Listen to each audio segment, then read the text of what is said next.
ನಿಧಾನವಾಗಿ ನಿಮ್ಮ ಕೈಗಳ ಕಣ್ಮೇಲೆ ಇಟ್ಕೊಳ್ಳಿ. ಕಣ್ ತುಂಬ ಇಟ್ಕೊಳ್ಳಿ ನಿಮ್ಮ ಕೈಗಳು.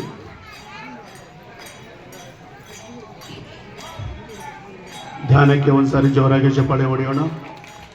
ಗುರುಗಳಾದ ಬ್ರಹ್ಮರ್ಷಿ ಪತ್ರಿಜಿಯವರಿಗೆ ಧನ್ಯವಾದಗಳು ಹೇಳ್ಕೊಳ್ಳೋಣ. ಚೆನ್ನಾಗಿತ್ತ ಧ್ಯಾನ? ಯಾರಿಗೆ ಚೆನ್ನಾಗಿತ್ತು ಧ್ಯಾನ ಅನ್ನಿಸ್ತಾ ಕೈ ಎತ್ತಿ. ಓಕೆ.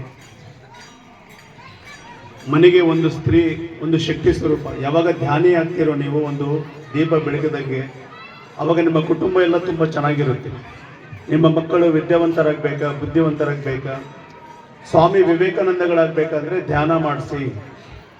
ಇವತ್ತು ಹಿಮಾಲಯಗಳಲ್ಲಿ ಎಲ್ಲರೂ ಮಾಡ್ತಿರೋದು ಧ್ಯಾನನೇ. ಚೋಳ್ಗುರ್ಕಿ ಎರಿತಾತನವರು ಮಾಡ್ತಾ ಇರೋದು ಧ್ಯಾನನೇ. ವೀರ ಬ್ರಹ್ಮೇಂದ್ರ ಸ್ವಾಮಿಯವರು ಮಾಡ್ತಾ ಇರೋದು ಧ್ಯಾನನೇ. ಗುರು ರಾಘವೇಂದ್ರ ಸ್ವಾಮಿಯವರು ಮಾಡ್ತಾ ಇರೋದು ಧ್ಯಾನನೇ. ಇವತ್ತು ನಾವು ಇವಾಗ ಧ್ಯಾನ ಮಾಡಿದ್ದೀವಲ್ಲ, ಇದೇ ಧ್ಯಾನ. ಶ್ವಾಸವನ್ನು ಗಮನಿಸಬೇಕು. ಯಾರಾದರೂ ಮಾಡ್ಬೋದು, ಎಲ್ಲೇ ಆದರೂ ಮಾಡ್ಬೋದು, ಯಾವಾಗಾದರೂ ಮಾಡ್ಬೋದು.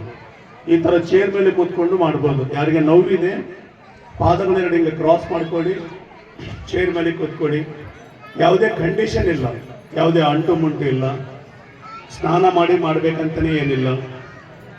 ನೀವು ಒಂದು ದಿನಕ್ಕೆ ಒಂದು ಸಾರಿ ನಿಮ್ಮ ವಯಸ್ಸು ಎಷ್ಟಿದ್ರೆ ಅಷ್ಟು ನಿಮಿಷ, 10 ವರ್ಷ 10 ನಿಮಿಷ, 20 ವರ್ಷ 20 ನಿಮಿಷ, 50 ವರ್ಷ 50 ನಿಮಿಷ ದಿನಕ್ಕೆ ಒಂದು ಸಾರಿ ಧ್ಯಾನ ಮಾಡಿದ್ರು ಇಲ್ಲ ನಿಮಗೆ.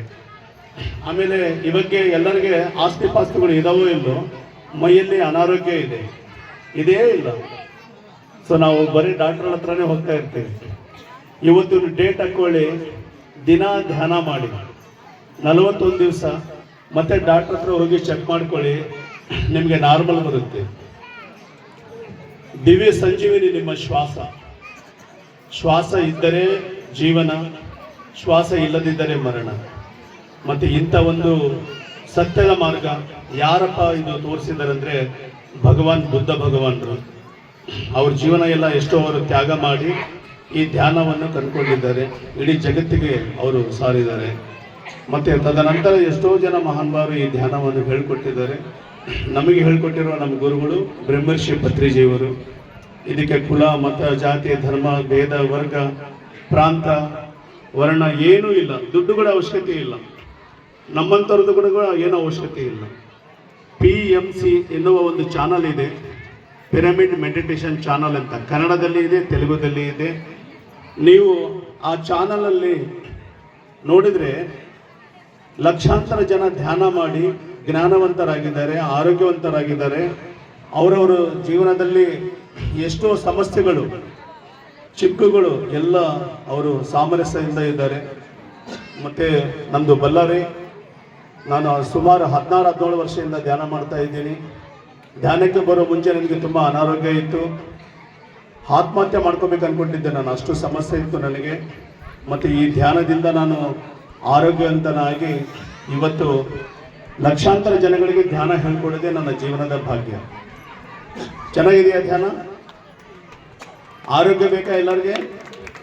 ಔಷಧಗಳು ತಿಂದು ಸೈಡ್ ಎಫೆಕ್ಟ್ ಆಗಿ ಕಿಡ್ನಿ ಪ್ರಾಬ್ಲಮ್ಮು, ಕ್ಯಾನ್ಸರು ಇಂಥವೆಲ್ಲ ಆಗೋಕ್ಕಿಂತ ದಿನ ನಾವು ಸ್ವಲ್ಪ ಹೊತ್ತು ಧ್ಯಾನ ಮಾಡ್ಬೋದಲ್ಲ. ದಿನನಿತ್ಯ ನಾವು ಧ್ಯಾನ ಮಾಡೋದರಿಂದ ನಮಗೆ ಆಯುಷ್ಯ ಬೆಳೀತದೆ, ಆರೋಗ್ಯ ಬೆಳೀತದೆ, ಜ್ಞಾನ ಬೆಳೀತದೆ. ಮತ್ತು ದೈವ ಜ್ಞಾನ, ನಾನಂದರೆ ಯಾರು, ಯಾಕೆ ಹುಟ್ಟಿದ್ದೇನೆ, ಈ ಜನ್ಮ ತಗೊಳ್ಳೋ ನಮ್ಮ ರಹಸ್ಯಗಳೇನು, ನಾವು ನಿದ್ದೆ ಮಾಡಿದ ಮೇಲೆ ಎಲ್ಲಿ ಹೋಗ್ತೀವಿ, ಶರೀರ ಬಿಟ್ಟಿದ ಮೇಲೆ ಸತ್ತೋದ ಮೇಲೆ ಎಲ್ಲಿ ಹೋಗ್ತೀವಿ, ಆ ಎಲ್ಲ ಜ್ಞಾನ ನಿಮಗೆ ನಿಮ್ಮ ಆತ್ಮದಲ್ಲೇ ಇದೆ. ಯಾವಾಗ ನೀವು ಧ್ಯಾನ ಮಾಡ್ತೀರಿ ಶ್ರದ್ಧೆಯಿಂದ, ನಿಮಗೆ ಅದೆಲ್ಲ ಕೂಡ ನಿಮ್ಮ ಆತ್ಮ ಜಾಗೃತ ಆಗುತ್ತೆ, ಆ ಜ್ಞಾನ ಎಲ್ಲ ನಿಮಗೆ ಸಿಗುತ್ತೆ. ಮತ್ತು ಈ ಗ್ರಾಮದಲ್ಲಿ ಕೊಕ್ಕರ್ಚೋಡಲ್ಲಿ ಇದ್ದವರು ಯಾರೇ ಆಗಿರ್ಬೋದು, ಇಲ್ಲಿ ಬೊಮ್ಮಂ ಸಾಹೇಬ್ ಆಗಿರ್ಬೋದು, ಅವ್ರ ಗುರುಗಳಾಗಿರ್ಬೋದು, ಅಲ್ಲಿ ಬಂದು ನೀವು ಸ್ವಲ್ಪ ಹೊತ್ತು ಧ್ಯಾನ ಮಾಡಿ, 5 ನಿಮಿಷ ಧ್ಯಾನ ಮಾಡಿ, ತುಂಬ ಶಕ್ತಿ ಬರುತ್ತೆ. ಅಷ್ಟು ಶಕ್ತಿವಂತವಾದ ಈ ಸ್ಥಳಗಳು. ಮಾಡ್ತೀರಾ ಧ್ಯಾನ? ದಿನ ಮಕ್ಕಳಿಗೆ ಧ್ಯಾನ ಮಾಡಿಸಿ, ಅವ್ರಿಗೆ ಧ್ಯಾನ ಮಾಡಿಸಿದ್ರೆ, ನೀವು ಧ್ಯಾನ ಮಾಡಿದ್ರೆ ನಿಮ್ಮ ಜೀವನ ಉತ್ತಮವಾದ ಜೀವನವಾಗುತ್ತೆ. ಇಲ್ಲಾಂದರೆ ನಾವು ಇವತ್ತು ಹಗಲು ರಾತ್ರಿ ದುಡಿದು ಆಸ್ತಿ ಪಾಸ್ತಿಗಳು ಮಾಡಿ ಅದೇ ನಾವು ಇಟ್ಟು ಹೋದರೆ ನಾಳೆ ಮುಂಜಾನೆ ಅವರು ನಮಗೆ ಪ್ರೀತಿ ಗೌರವ ಕೊಳ್ಳಾರ್ದಾಗೆ ಆಶ್ರಮಗಳಿಗೆ, ಅನಾಥಾಶ್ರಮಕ್ಕೆ ಕಳಿಸ್ಕೊಡ್ತಿರ್ತಾರೆ. ಓಕೆ, ಎಲ್ಲರಿಗೂ ಧನ್ಯವಾದಗಳು.